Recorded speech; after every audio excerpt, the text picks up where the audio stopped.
Understanding order number 1, it gives you discretion to give direction on any matter not expressly provided for. Understanding order number 29, it allows a member or members to request the leader of majority and or the leader of minority for a special sitting. Mr. Speaker, as you may recall, a significant number of members, totaling 41, did request a special sitting to discuss the very important matter of non-disbursement of CDF funds in this country. Mr. Speaker, that communication issued on 1st of February and was duly copied to your office. Mr. Speaker, we have today resumed our regular sittings, but without a response or directions on that request. So the first point of direction, Mr. Speaker, is for you to guide where members who themselves are the one to sit request a special sitting and it is not constituted, how should that request be treated? Mr. Speaker, secondly, your direction on another important thing. On the 5th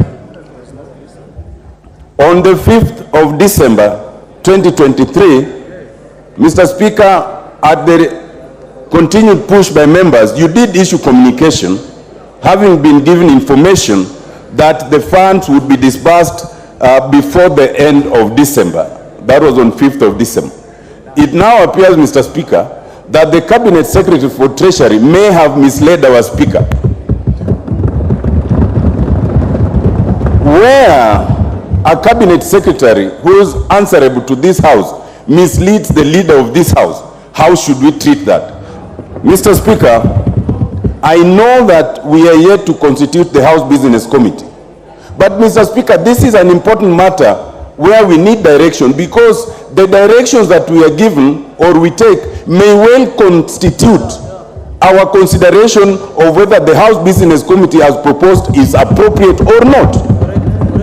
Mr. Speaker, with respect, I do not imagine what other businesses we can be discussing when Kenyans are at home, students are at home, because we've not disbursed those funds. Mr. Speaker, without that, I think this sitting should be suspended until further notice. Thank you, Mr. Speaker.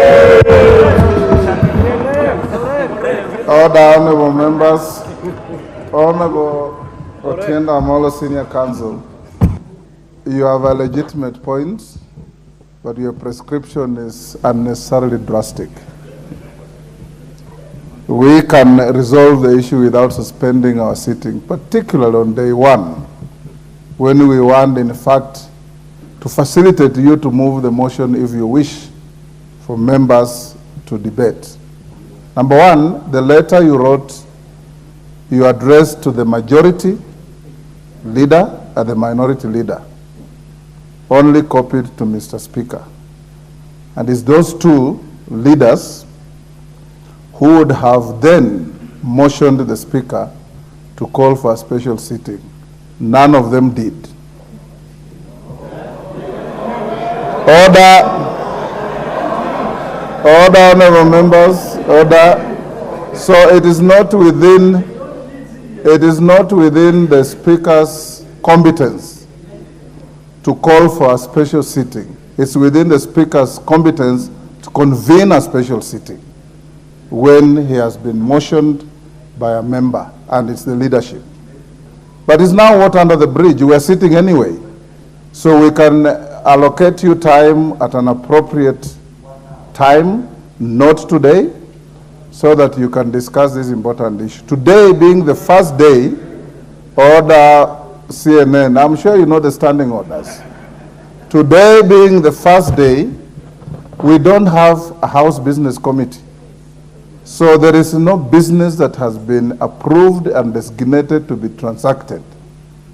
Understanding order number 1, today after we've cleared the motion on House business, I will only exercise my discretion to allow the woman rep for Elgeyo Marakwet to make a statement on the tragedy that befell one of our most rising athletic stars.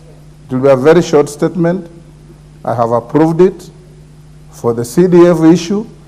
Tomorrow, if you wish, you can file a motion of adjournment and I'll give you time to debate. But before we do that, I think we will allow the majority leader tomorrow to bring a statement on the issue of disbursement of CDF. I did see a letter written to Mr. Speaker from the Treasury, and I passed it on to the clerk, detailing how the Treasury intends to disburse your CDF and conclude before the next financial year like they did last year. As to the timings, it's administrative, and I'll leave it to the majority leader, who is your interface with the government, to handle and report to the House tomorrow morning. It's so directed.